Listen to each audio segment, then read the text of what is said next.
Hi, my name is John Kelly. I'm an LCDC3, LPCC, and I do mental health work, and I also work with Rise Recovery.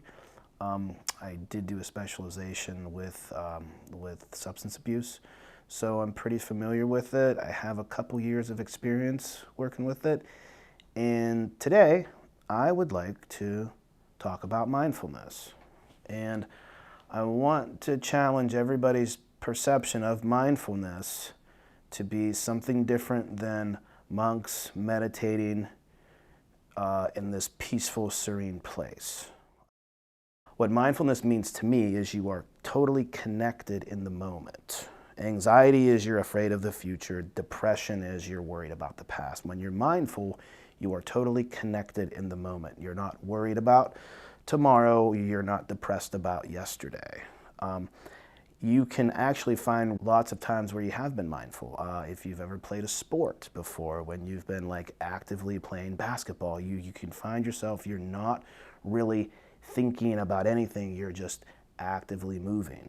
Some people can be mindful when they're running. Some people can be mindful when they're gardening. But the act of mindfulness is the act of focus, and it's the act of being engaged.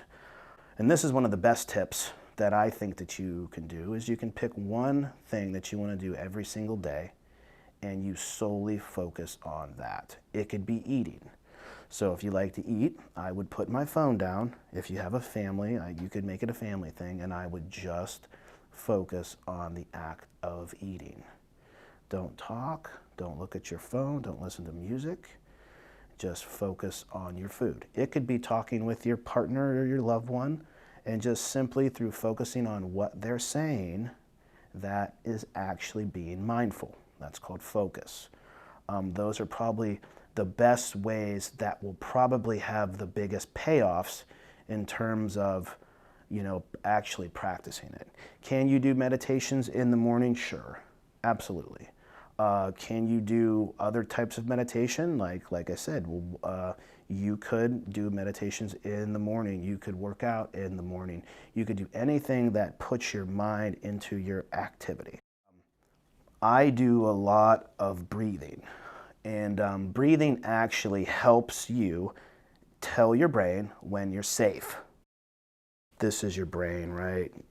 This is your brain stem. This is your limbic region. This is your PFC. When we're anxious or depressed, we are often running on all limbic. You've probably heard this before. He's going limbic, which means he is not using his smart part of his brain to make choices. You can call it rational versus irrational. The irrational part of your brain is this. It's when you've gone limbic. So breathing helps you bring your PFC back online.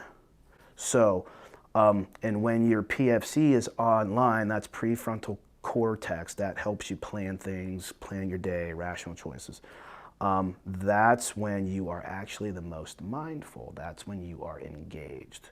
So a couple breathing things that I do is I tell my clients, and you can hear it when they're elevated, is I tell them to inhale, and I make them count, or I ask them to count. So I inhale for about 3.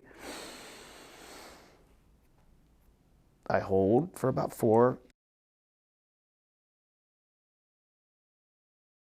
And then I exhale for about 3.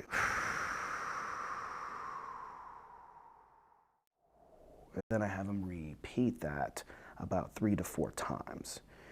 And at the end of the activity or whatever the exercise, you can notice a slight decrease in the elevation of the anxiety or the emotional reaction of it.